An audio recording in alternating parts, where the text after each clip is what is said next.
CBC Vancouver received when they asked their listeners about electric vehicles. What do you think? Has the price of gas have you considering an electric vehicle? Call Talkback 1-844-856-6784. That's 1-844-85-NORTH. You can email upnorth@cbc.ca or message us on Facebook and Twitter at upnorthcbc. It is 4:23, 3:23 Central. This week is Food Waste Action Week, meant to educate people about the effect that food waste has on the environment.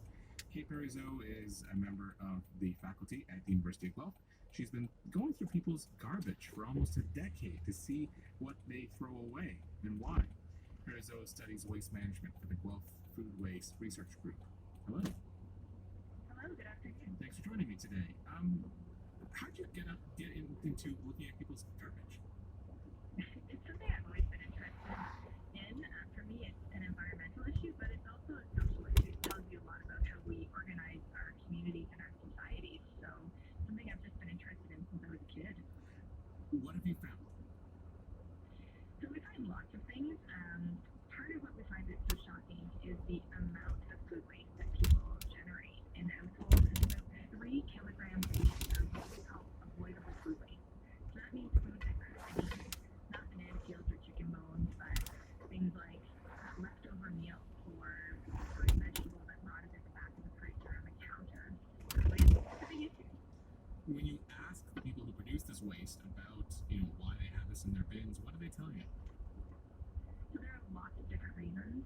A big part of it for many people is that we just have such busy lives. There are so many competing priorities. People have a lot going on. And reducing our food waste means paying attention to it, means planning, it means being thoughtful. And another issue is that it's not just an individual problem. It's a trick so many different environmental issues. It's a societal problem. It has to do with our food system. It has to do with the options that people have at the grocery store. So sometimes it's out of our hands. Can you give me an example? So let's say, for example, you need a handful of spinach for this week. Nowadays, if you go to a grocery store, you're going to find clamshells with a lot of spinach in them. You don't have options. Same with things like berries. You can't choose how much you want. Often there's information on packaging, things like best before dates, and it makes it really hard for people to understand whether or not that food is still good because they don't understand where those best before dates come from. So there's some things that are within our control, and then other things that we can't do much about at an individual level. So you've been looking through people's garbage for almost a decade. How have things changed or not changed over the years? Something that we're starting to find is that people are becoming a bit more concerned about it.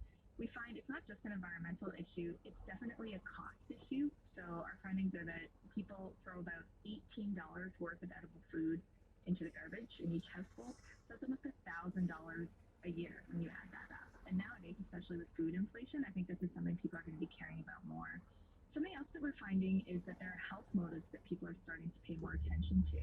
So often the food that we find that could have been eaten, it's fruits and veggies. Those are the kinds of things that are more perishable.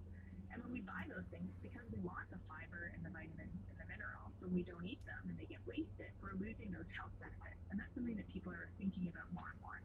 So are people getting better or worse? It's hard to say. It depends on which people you're talking about. Something that we did a study during COVID with our colleagues in the Gulf Family Health Study, and it seems like the beginning of COVID did, give people a little bit more of an opportunity to be at home, to be observing and noticing their food waste, paying a bit more attention to it.